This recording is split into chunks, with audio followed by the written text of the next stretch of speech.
Aircraft debris litters the French Alps. This is a tragic moment for Lufthansa, and it's really a dark day in our history. People want answers quickly. The fatal flight path of Germanwings 9525 seems inexplicable. Completely under control right up until the end. What was the reason for it? Germanwings, this is Marseille. Come in, please. What's going on?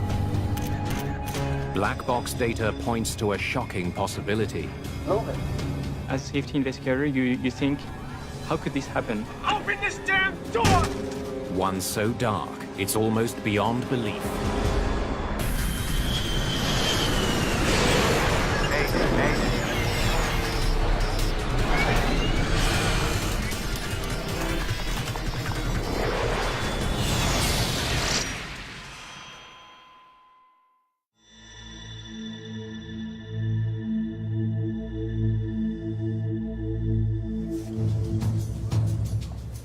It's a sunny morning at Barcelona Airport in Spain. After start checklist, anti-ice. Anti-ice off. Rudder trim. Rudder trim is 0. The crew of Germanwings Flight 9525 is preparing for departure. Most of the 144 passengers are from Germany and Spain, drawn by the airline's low fares. Germanwings was founded in 2002. It's part of Lufthansa Group. It always has been a low-cost carrier serving European routes. A group of German high school students who've just finished a cultural exchange is on the flight to Düsseldorf. Seat forward, please. Yeah. Singer Maria Radner is traveling with her husband and young son. The rising opera star just completed a string of performances in Spain. I was very proud of Maria. It made me so happy that she had chosen a profession that she truly loved, making music and using her beautiful voice to bring people joy.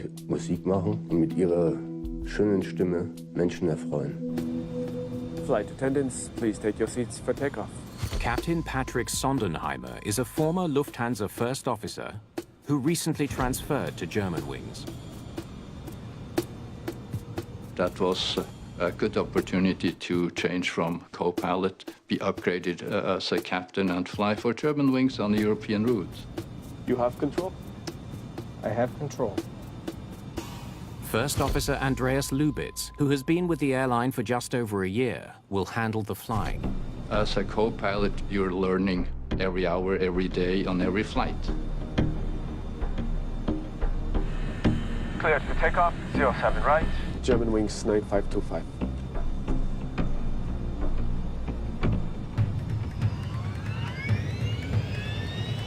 Takeoff thrust.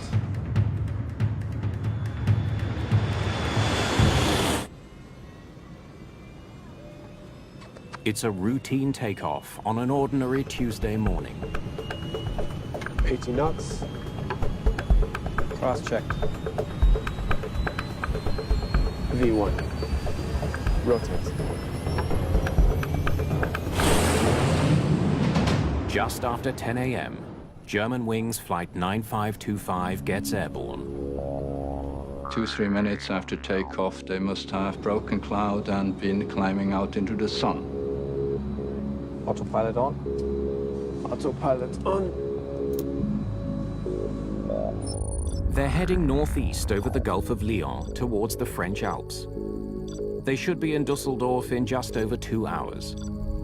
27 minutes into the flight, the plane reaches its cruising altitude of 38,000 feet.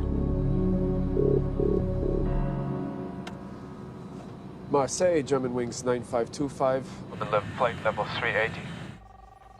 Air traffic control in Marseille tracks the plane as it crosses France. Good morning, Germanwings. Direct Irmar. Direct Irma, merci. Germanwings 9525.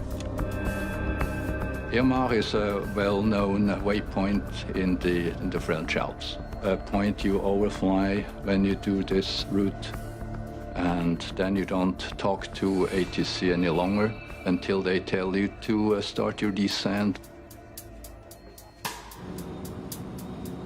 If you need to go to the bathroom, now's your chance.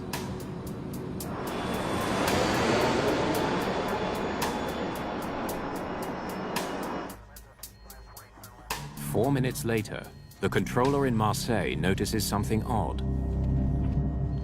Germanwings, Marseille. Confirm what cruising altitude you're cleared for. Flight 9525 is descending without permission. Well, if the air traffic controller sees an airplane leaving its assigned altitude, of course he wants to know why, because he hasn't given him clearance to descend. So he, of course, wants to inquire, why are you descending? Germanwings, this is Marseille. Come in, please. We've got a problem here. Germanwings, unresponsive, descending rapidly. It must be a big surprise, seeing this airplane descending without any communication. The plane is dropping steadily. In just minutes, it's lost 10,000 feet. Germanwings, come in. Do you read me?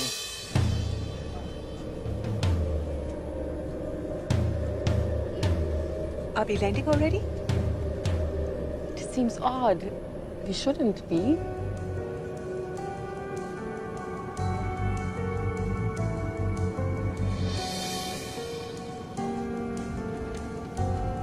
The control center is now in emergency mode. Now approaching 25,000 feet. So maybe they need help? They are in an emergency descent or something? Germanwings, this is Marseille. Come in, please. But to help the crew, they need to have contact to the crew.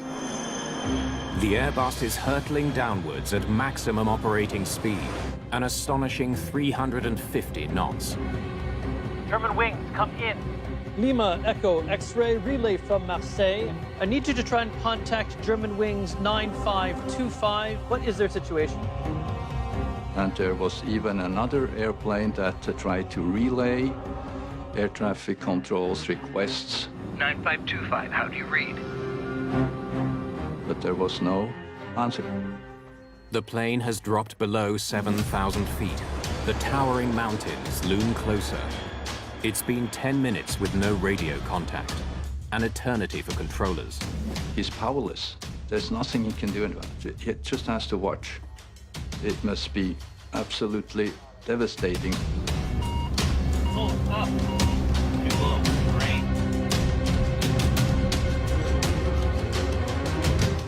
We've lost contact. The plane's now too low to be detected by radar. Hold up. Too low.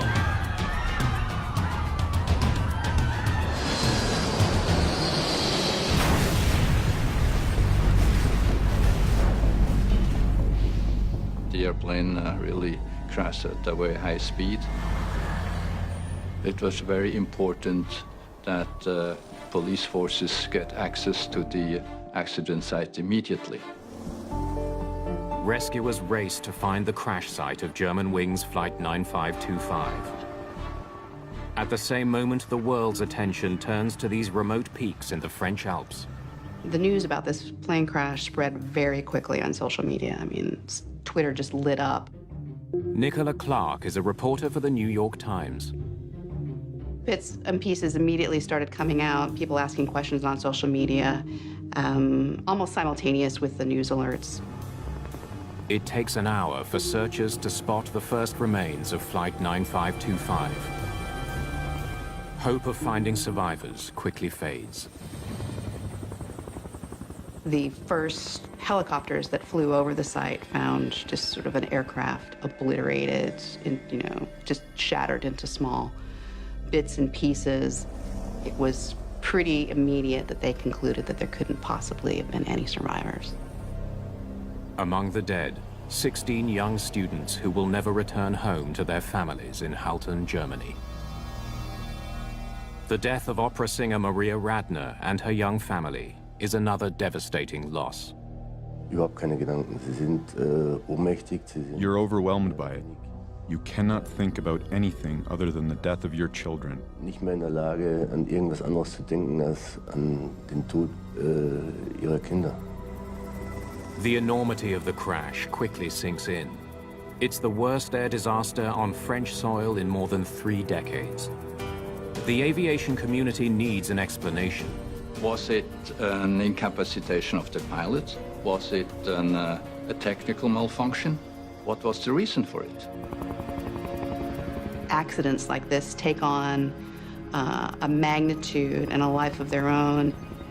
People want answers quickly.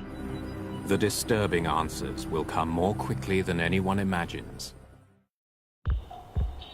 The medieval village of Seine-les-Alpes has become a makeshift operations center for the investigation into the Germanwings disaster.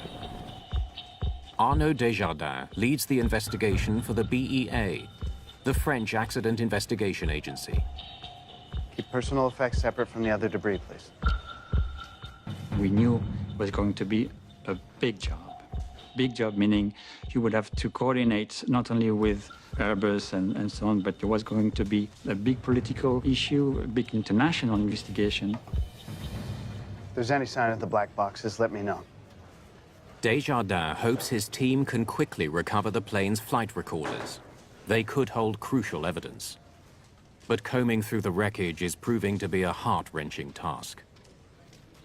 The hardest thing I found personally to find stories, little dolls or teddy bears, you know, that it belonged to a child. At BEA headquarters near Paris, Romain Beviard joins the investigation. Need the weather charts, now.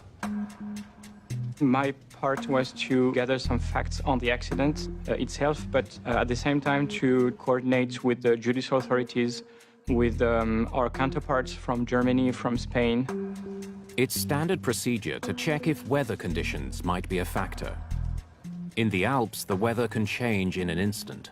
Southern Alps, 10:40 a.m. At this stage, you're just trying to understand what went wrong and what happened. But on this morning, in this part of the range, flying conditions were nearly perfect. Definitely not a weather problem. The investigation is just hours old. But Germany's biggest airline is already under intense pressure. This is a tragic moment for Lufthansa. And it's really a dark day in our history. The town of Haltern, Germany, is in mourning. Einen Schockzustand überall zu spüren. You can sense a state of shock all around. Das ist so ziemlich das It's pretty much the worst thing anyone could imagine. The deadly crash comes just 2 months after a terrorist killing spree claimed 17 lives in and around Paris. Many now fear that the terrorists have struck again. One of the reasons that people speculated that this might be a terrorism event was simply the proximity to the attacks on the Charlie Hebdo newspaper that left really all of France in a state of shock.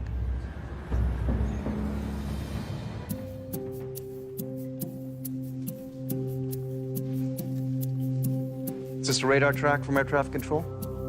Let's get it set up right away. Investigators turn to radar data in the hope of discovering if a bomb blast is a possible cause. Let's see how this plane was flying.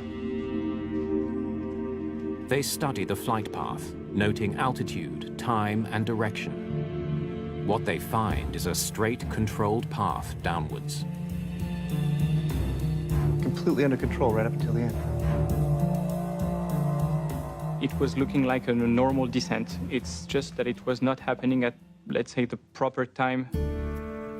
The data strongly suggests no bomb. If we had a bomb on board the aircraft, we would probably have seen evidence of in-flight breakup, and we may have lost radar information. The wreckage confirms it. Recovery crews are finding thousands of small pieces in a fairly confined area. I don't think so. A bomb blast would send large pieces falling over a much wider space. This is not a bomb blast. Investigators are desperate for a lead.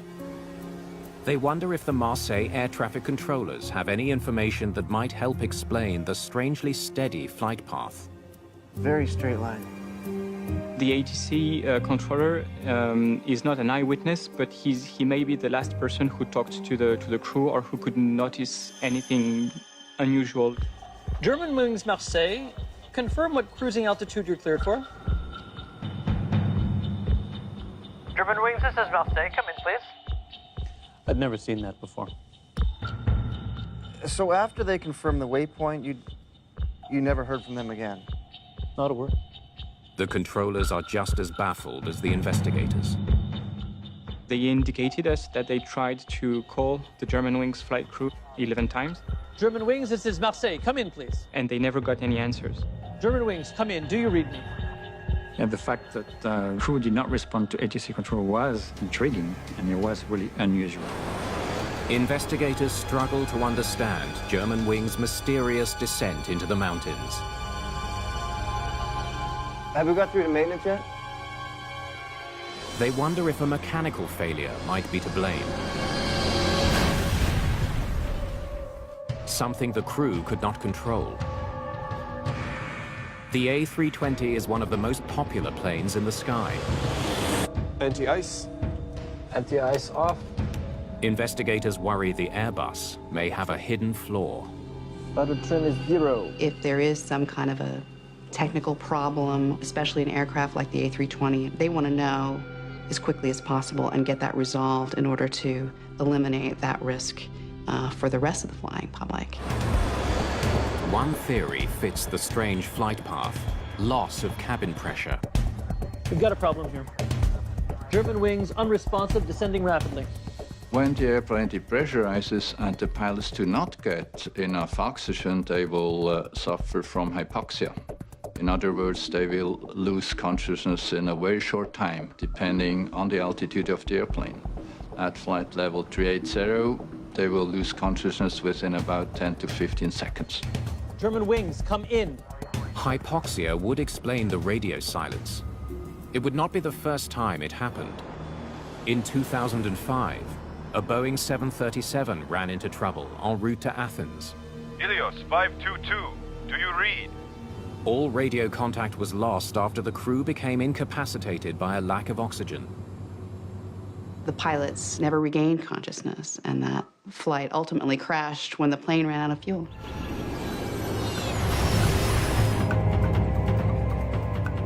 Now investigators want to know if the same thing happened over the French Alps. Hypoxia was a very likely possibility.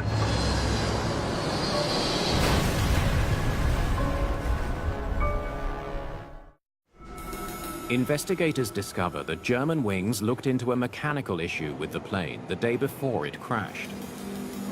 Were mechanics concerned about something that could have caused a loss of cabin pressure? There's a problem. Left nose gear door. They soon learn the answer is no. That wouldn't have anything to do with this crash. Faulty landing gear door is not an issue at all because it's well outside the pressurized area of the aeroplane. We saw that the aircraft was maintained according to a proper maintenance program. V1. Rotate. We were quite confident that the aircraft was in a good structural condition when it took off. So far, evidence has ruled out severe weather and a mid-air bombing.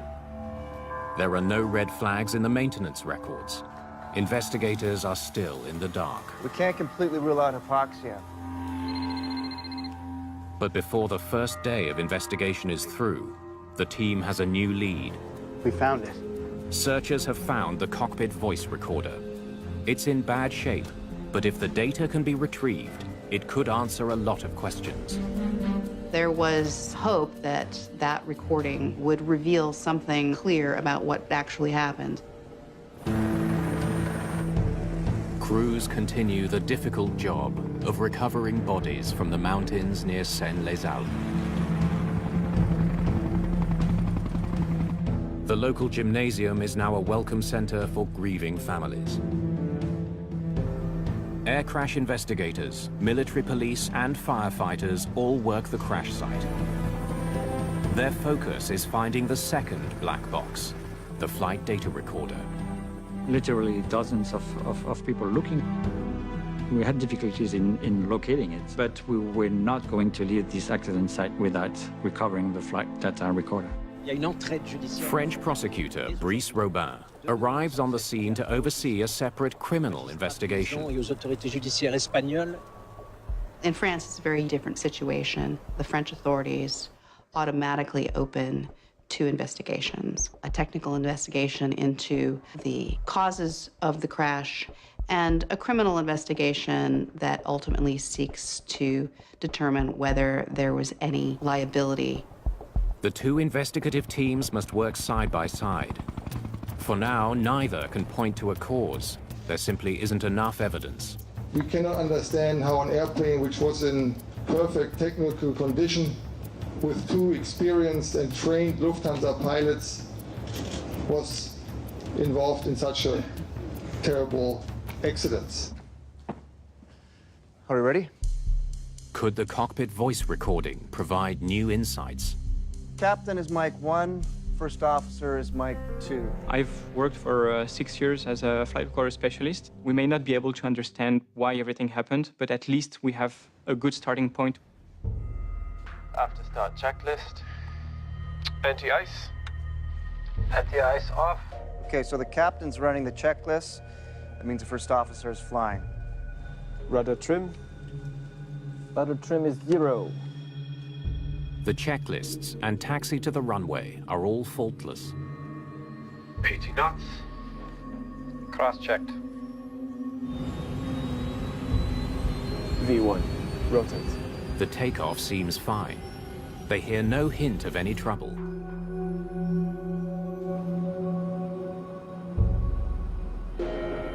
"12 minutes later,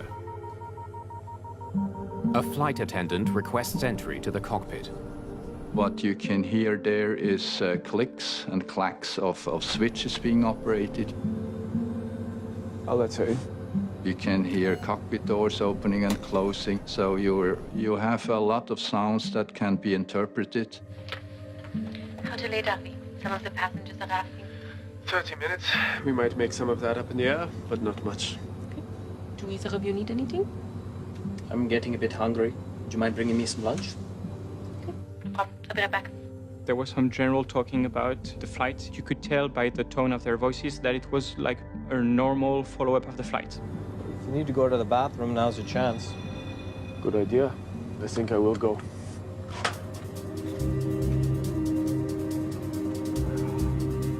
You can hear noises of a person going out of the cockpit.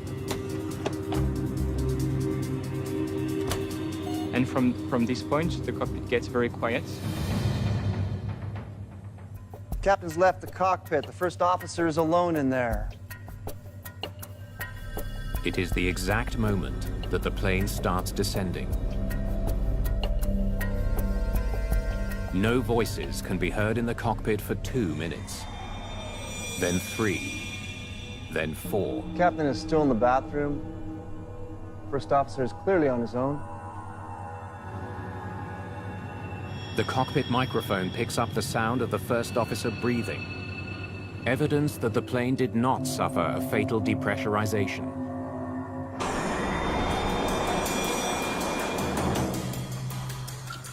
Germanwings, Marseille. Confirm what cruise altitude you're cleared for. Germanwings, this is Marseille. Come in, please. Not starved for oxygen, no loss of cabin pressure. Why isn't he answering ATC? The strange silence in the cockpit mystifies investigators. The search for an explanation will lead them down a very troubling path.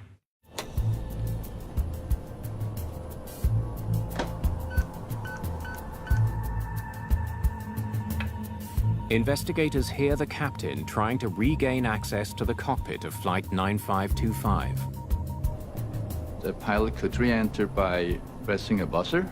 Then the other pilot can watch on the camera if he has the right to enter the cockpit. All he has to do is flip a switch to unlock the door. But there's no response from Lubitz. Germanwings, this is Marseille. Come in, please. What's going on? Germanwings, you read me. Come in. Why isn't he unlocking the door? Lubitz. We could hear some breathing, but of course you can breathe and be unconscious. So Yes, physical incapacitation was a possibility.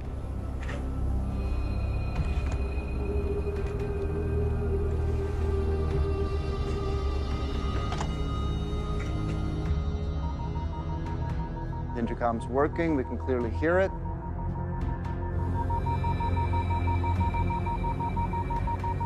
The buzzer or the call, of course, is noticeable, and it is distinguished to any other sounds in the cockpit, so you know that somebody wants to talk to you or wants to enter the cockpit. There's no doubt about that. The plane is now well into its descent, speeding towards the Alps. Why isn't he opening the door? Is he unconscious?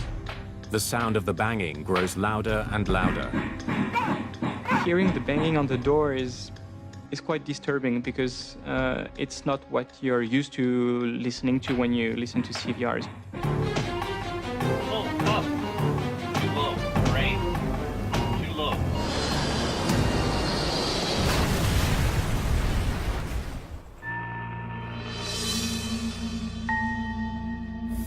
At the end of the recording, we were, still trying to understand what had happened. There seems to be no evidence of a mechanical failure. No terrorist group has claimed responsibility. All investigators know for certain is that the first officer was alone in the cockpit when the plane hit the mountains. Did he do this on purpose? There were really sort of one of two possibilities. Either the pilot was incapacitated or that this was some kind of suicidal act. They are forced to consider the unthinkable. That First Officer Andreas Lubitz locked his captain out of the cockpit and deliberately crashed the plane. Pull everything we've got on Lubitz. Just 3 days into the investigation, the French prosecutor makes an unprecedented move. He speculates publicly on the cause of the crash. The most credible, the most likely explanation for us is that the co-pilot voluntarily refused to open the cockpit door.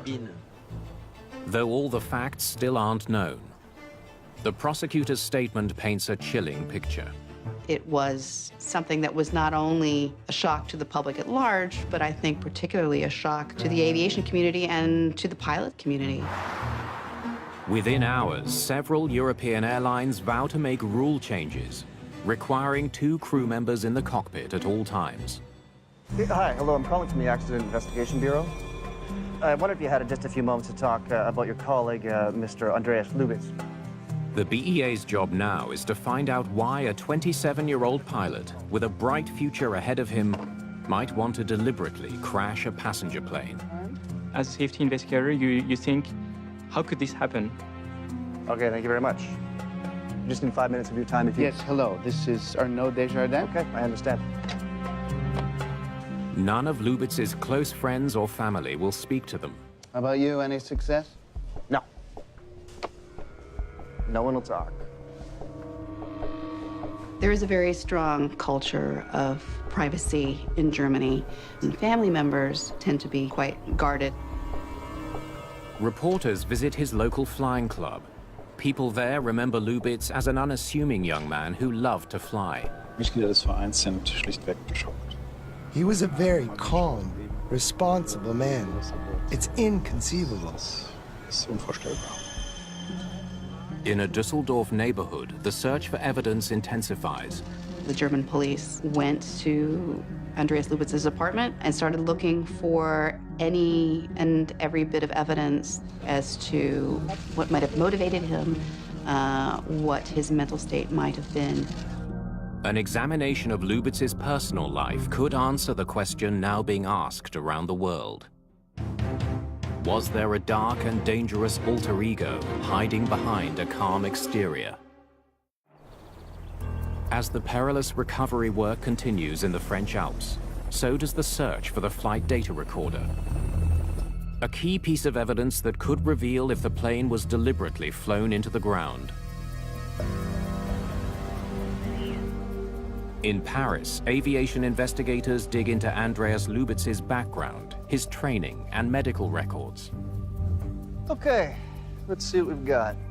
They go back to Lubitz's basic training at Lufthansa's Flight Academy in September 2008. Just 2 months into training, he broke it off. He didn't return for 9 months. It was for medical reasons. Depression. The records show that Lubitz suffered a severe depression and was hospitalized. Treatment included antidepressant drugs, psychotherapy, and it emerged as well that he had actually had suicidal thoughts. He later applied to resume his training, but needed a new medical certificate. He was still on antidepressants in early 2009. He had to provide a doctor's note. Lubitz got the clearance from his psychiatrist. He had a certification from his treating doctor that said that he was fully recovered. He moved to the U.S. and completed his pilot training there. And after the end of his training, he ended up flying for Germanwings. I'll let her in. How delayed are we? Some of the passengers are asking. Lubitz received regular medical exams from company doctors. His last checkup was 7 months before the crash. The medical examiners that saw him all thought he was fit to fly, and as a matter of fact, he flew safely for several years. 30 minutes. Even on the day of the crash, Lubitz seemed perfectly healthy. Do either of you need anything? I'm getting a bit hungry. Would you mind bringing me some lunch? No problem. I'll be right back.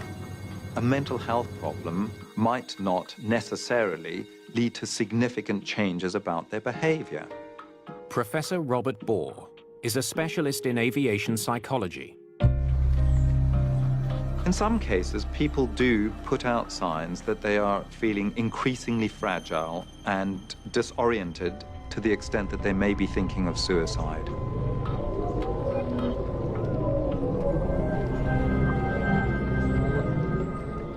But there will always be those people who are planning and indeed plotting their own demise, suicide, but they will not communicate it to anyone else. Digging deeper into Lubitz's records, they learned that in the months leading up to the crash, he seemed to take a turn for the worse. He was convinced that perhaps he was losing his eyesight, and yet nothing was found that was abnormal about his eyesight. And it does also appear that he was becoming increasingly frightened to the point of desperation that his career was going to be disrupted.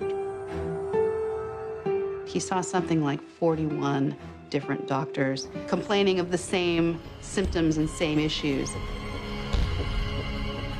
And it's not clear that any of them knew how many other doctors he was seeing, and it's not clear how many of them might have known that he was an airline pilot.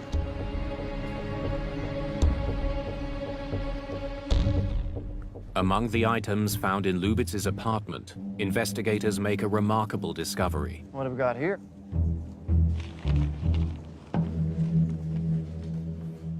A recent doctor's note advising the disturbed pilot not to fly. This note was issued just days before the crash. Some of his treating physicians had recommended that he stop flying, perhaps enter a hospital, a psychiatric hospital. Investigators wonder if Lufthansa knew how serious Lubitz's mental problems really were. Airline representatives reveal they had absolutely no idea. You've never seen this note? Lubitz consulted dozens of doctors. Many of them wrote sick leave notes, but not a single doctor ever contacted the airline directly to raise the alarm about the pilot's spiraling mental state.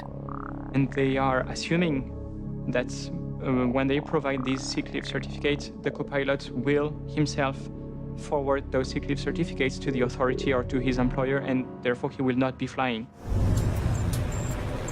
Then, after a 10-day search, one more vital piece of evidence is recovered from the mountains. It was almost by chance that we found it, just going through all the debris, and at some point someone found the flight data recorders. The hope now is that the FDR can paint a clearer picture of what the first officer was doing in the final moments of the flight. If you need to go to the bathroom, now's your chance. Good idea. I think I will go.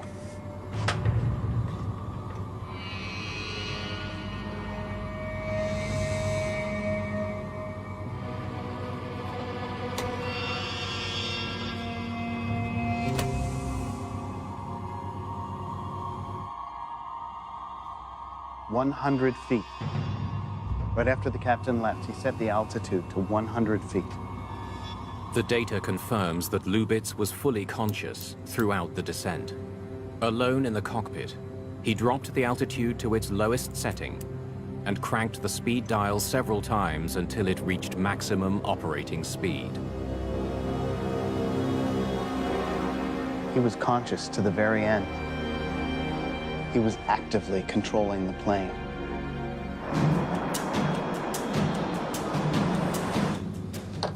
Open the door. It's locked. Something's wrong. Open the door. Lubitz, what are you doing? Let me in.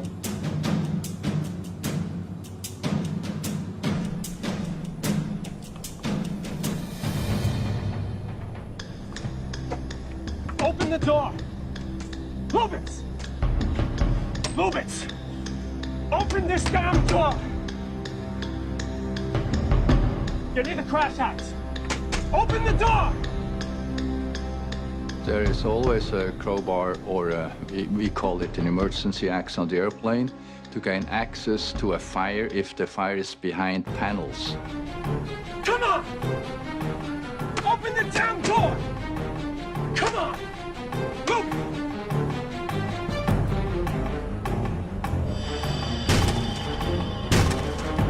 Lubitz, listen to me! The captain was, of course, desperate to getting into the cockpit. And he knew that this descent was continuing. Ah! Open it! Come on! Open it! Damn it! Open this damn door! Cabin crew was watching them. That must be horrible for them, knowing that they were going to die.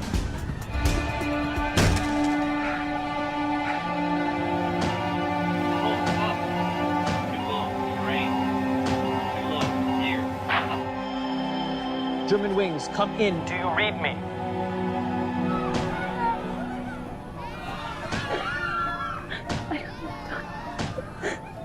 Aber ich habe bei jedem Einschlag. Every night when I go to sleep, I see a picture in front of my eyes. The three of them are crashing into a mountain. This image never goes away. Dieses Bild, das geht bei mir nicht weg.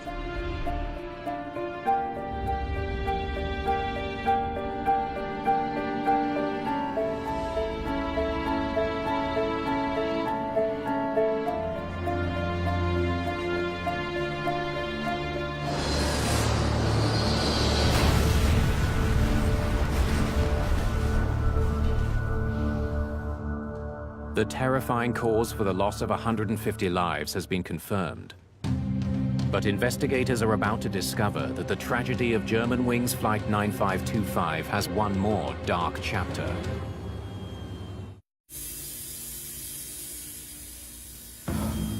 Let's go back to the beginning. Flight 9525 from Barcelona to Dusseldorf was Lubitz's second flight of the day. His first was in the opposite direction, from Dusseldorf to Barcelona. On that flight, the captain also left the cockpit. From Dusseldorf to Barcelona, we realized that at some point the co-pilot remained alone in the cockpit, and during this time he made some altitude selections.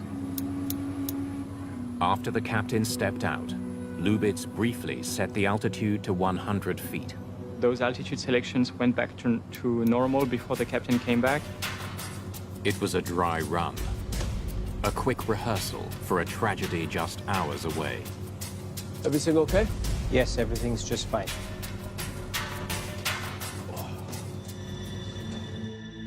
This was no spur-of-the-moment decision. This was a carefully planned murder-suicide. He wanted to do that on purpose, and he had planned it. He had planned it to not only kill himself, but 149 other people with him.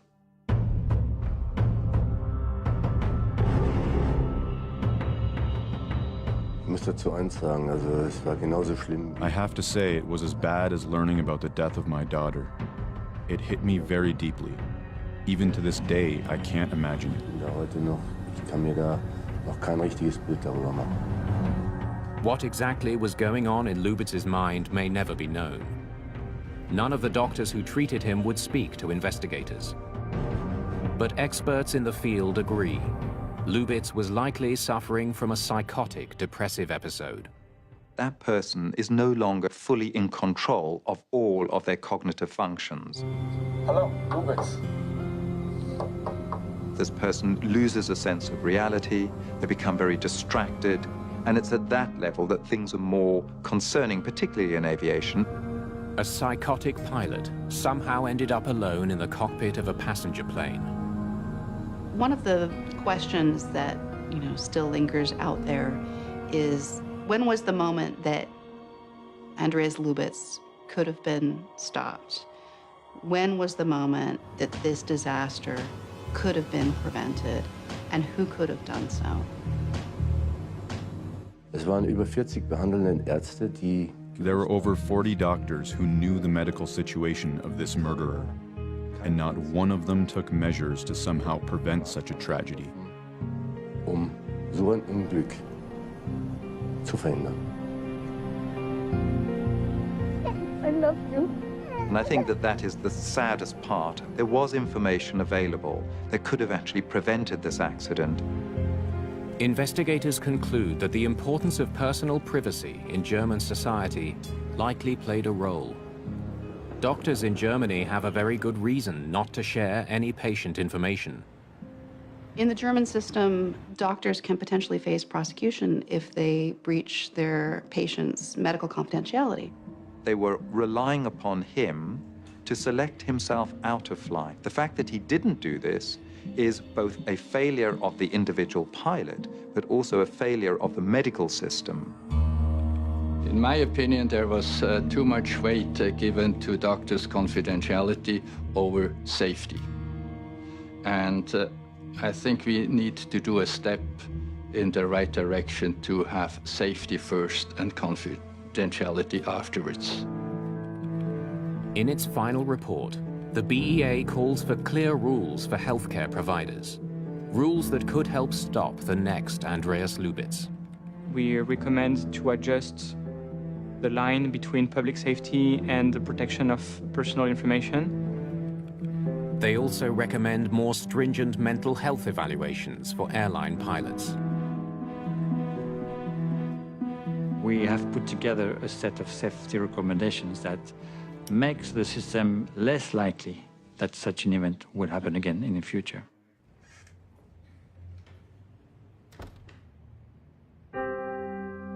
The lessons learned could prevent a repeat of the Germanwings crash. But for Klaus Radner, what's important now is keeping the memory of his loved ones alive. Maria war ein hilfsbereiter Mensch. Maria was a very caring person, and I want this little family to be remembered how they really were. So in Erinnerung bleibt, wie sie auch wirklich waren. Friendly, honest, Ehrlich and happy. und glücklich.